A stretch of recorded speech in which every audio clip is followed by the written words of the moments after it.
all to my channel Dr. Madhu's Physio Classes. Today I will be talking about few more terminologies which are related to aerobic exercises. पिछले video में मैंने आपसे aerobic exercises से जुड़े हुए कुछ terminologies के बारे में बात की थी। उसी को कंटिन्यू करते हुए आज मैं बात करूंगी कुछ और टर्मिनोलॉजीज के बारे में और कंसेप्ट्स के बारे में। तो सबसे पहले समझते हैं एरोबिक एक्सरसाइज ट्रेनिंग या कंडीशनिंग क्या होता है।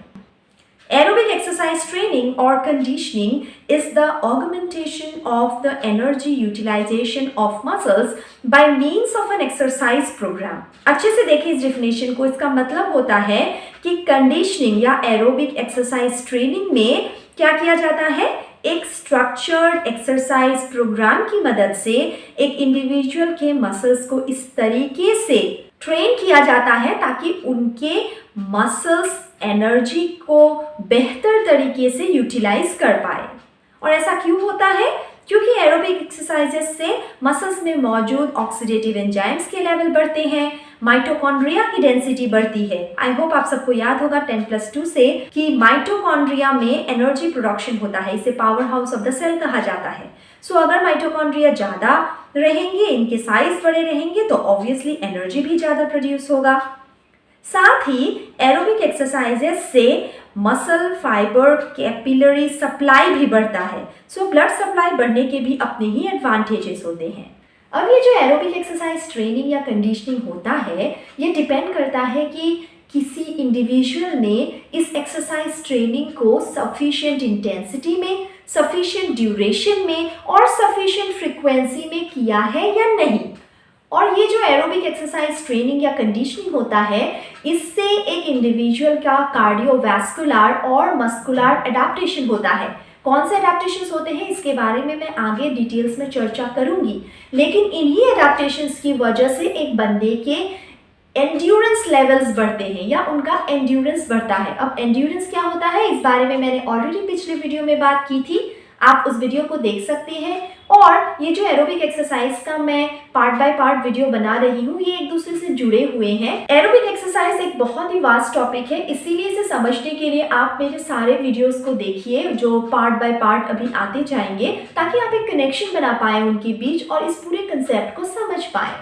अब जैसा मैंने कहा कि एरोबिक एक्सरसाइज ट्रेनिंग से बहुत सारे कार्डियोवैस्कुलर या मस्कुलर एडाप्टेशंस होते हैं। हालांकि मैं आपको ये बता दूं कि ये बहुत स्पेसिफिक होते हैं, मतलब यहाँ पे प्रिंसिपल ऑफ स्पेसिफिसिटी काम करती है। आप जिस तरीके की एरोबिक एक्टिविटी के लिए अपने बॉडी को कंडीशन कर रहे होंगे, आपका बॉडी उसी एक्टिविटी में एक्सेल करेगा, ना कि दूसरे एक्टिविटी में। मतलब अगर आप एक इंडिविजुअल को ट्रेन करवा रहे हैं towards an aerobic activity like swimming, तो उसकी ट्रेडमिल रनिंग बेहतर नहीं होगी, उसकी बस स्विमिंग की जो कैपेबिलिटी है वही बेहतर होगी। वही मसल्स कंडीशनड होंगे जो उस पर्टिकुलर एक्टिविटी में यूटिलाइज हो रहे हो, ना कि दूसरे मसल्स। सो इसे कहा जाता है प्रिंसिपल ऑफ स्पेसिफिसिटी। बहुत ही स्पेसिफिक इफेक्ट्स होते हैं, जिन मसल्स को काम करवाया जाएगा उन्हीं में बेटरमेंट दिखेगा। आई होप आपको ये कंडीशनिंग का कंसेप्ट समझ आ गया है। अब और एक कंसेप्ट है, उसे कहा जाता है एडाप्टेशन। जैसा कि मैंने बताया कि जब आप एक बंदे से एरोबिक एक्सरसाइज ट्रेनिंग करवाती हैं तो कुछ मस्कुलर या कार्डियोवैस्कुलर चेंजेस आपको दिखते हैं, और ये चेंजेस एक्सरसाइज ट्रेनिंग स्टार्ट करने के आगे 10 से 12 हफ्तों में दिखने लगते हैं। इन्हीं चेंजेस को कहा जाता है एडाप्टेशन, और ये काफ़ी सिग्निफिकेंट चेंजेस होते हैं। एडाप्टेशन की वजह से कार्डियोवैस्कुलर सिस्टम की एफिशिएंसी बढ़ती है और उन सारे मसल्स की भी एफिशिएंसी बढ़ती है जो उस पर्टिकुलर एरोबिक एक्सरसाइज से जुड़े हुए हों। और इस एडाप्टेशन का फायदा ये होता है कि a person is able to do a certain amount of work at a lower physiological cost.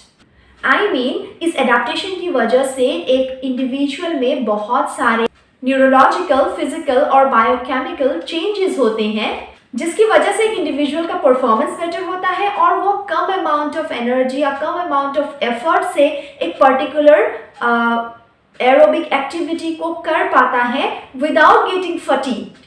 For example, अगर आपने अभी अभी चलना शुरू किया है, तो अगर आप 5 किलोमीटर अभी हाफ एन आवर में चल रहे हैं और आपको काफ़ी थकान भी हो रहा है इस वक्त, कुछ दिनों बाद जब आपके बॉडी में अडेप्टेशंस हो जाएंगे muscular as well as cardiovascular system में, तब क्या होगा, आप शायद इसी 5 किलोमीटर्स को 15 से 20 मिनट में तय कर ले और आपको थकान भी ना हो, आपकी हार्ट रेट भी ज़्यादा ना बढ़े। इसी को कहते हैं doing an activity eight a lower physiological cost.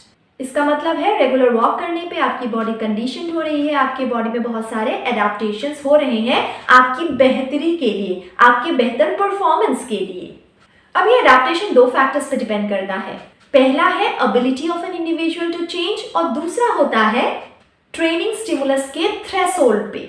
Ability of an organism और इंडिविजुअल टू चेंज, इसका मतलब होता है फॉर एग्जाम्पल, आप अगर एक लोअर फिटनेस लेवल के इंडिविजुअल को वर्कआउट करवाना शुरू करें, एरोबिक एक्सरसाइज करवाना शुरू करें, तो उनमें जो बेटरमेंट दिखेगा उसका स्कोप काफ़ी ज़्यादा है in comparison to a person जिसकी ऑलरेडी एक हायर फिटनेस लेवल है, तो उसमें आपको शायद बहुत ज़्यादा इंप्रूवमेंट का स्कोप या एडेप्टेशन का स्कोप ना मिले।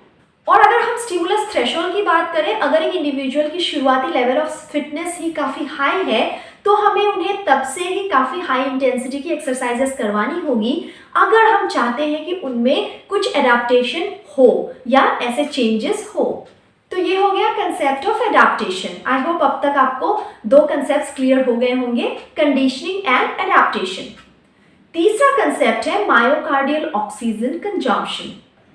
ये एक मेजर होता है of the amount of oxygen which is consumed by the myocardial muscles. और मायोकार्डियल मसल्स को ऑक्सीजन की ज़रूरत कितनी होगी या इनका डिमांड कितना होगा, ये डिपेंड करता है हार्ट रेट पे, सिस्टमिक ब्लड प्रेशर पे, मायोकार्डियम की जो मसल्स हैं उनकी कॉन्ट्रैक्टिलिटी पे और आफ्टर लोड पे।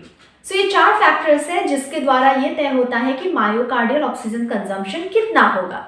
मायोकार्डियम को जिस मात्रा में ऑक्सीजन चाहिए होता है, ये डिपेंड करता है कि आर्टीरियल ब्लड में ऑक्सीजन की मात्रा कितनी है और कई सारे दूसरे फैक्टर्स भी होते हैं। जब एक हेल्दी इंडिविजुअल एक्सरसाइज करता है और अपने एक्सरसाइज के पीक पे होता है, उस दौरान मायोकार्डियल ऑक्सीजन डिमांड और सप्लाई के बीच हमेशा एक बैलेंस बना रहता है। और किसी वजह से अगर इस डिमांड एंड सप्लाई का जो बैलेंस है इसमें कोई गड़बड़ी हुई, इससे क्या हो सकता है, अगर डिमांड बढ़ गया सप्लाई से ज़्यादा, ऐसे में मायोकार्डियल इस्कीमिया हो सकता है।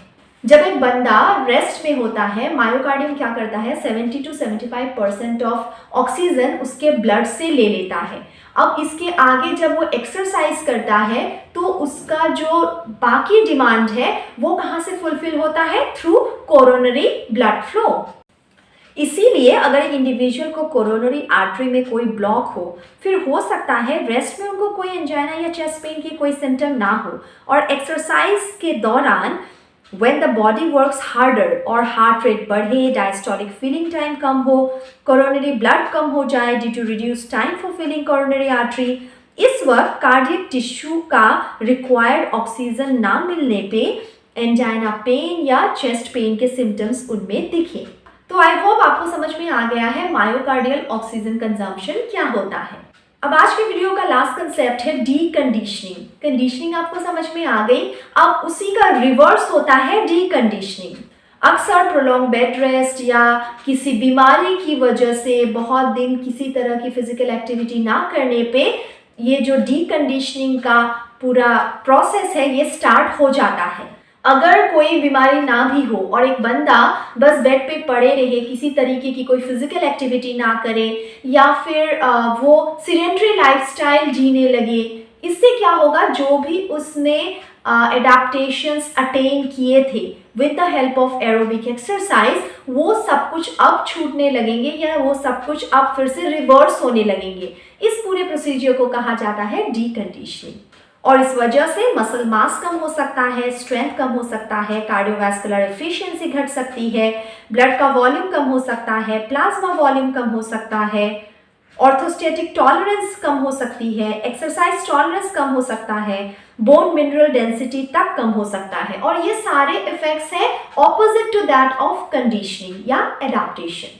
सो ये है कंसेप्ट ऑफ डीकंडीशनिंग। जब तक एक बंदा एरोबिक एक्सरसाइज कंटिन्यू करता रहेगा, उनको ये एडाप्टेशंस ऑफ कार्डियोवास्कुलर सिस्टम या मस्कुलर सिस्टम में दिखते रहेंगे। जैसे ही वो इन एक्सरसाइज को करना छोड़ दे या फिर बेड रेस्ट पे चला जाए, सीडेंटरी लाइफस्टाइल पे चला जाए, ये सारे पॉजिटिव इफेक्ट जो उसने गेन किए थे with the help of aerobic exercise training, with the help of conditioning, वो सब अब फिर रिवर्स होने लगेंगे और ये होता है डीकंडीशनिंग। एरोबिक एक्सरसाइज के बारे में और जानने के लिए आप मेरे चैनल पे बने रहें। चैनल को अभी तक सब्सक्राइब नहीं किया तो काइंडली कर लीजिए। कंटेंट पसंद आए तो अपने दोस्तों को, सीनियर्स को, जूनियर्स को भी शेयर करें और कमेंट करते रहें कि आपको और कौन से टॉपिक्स पे वीडियोस चाहिए।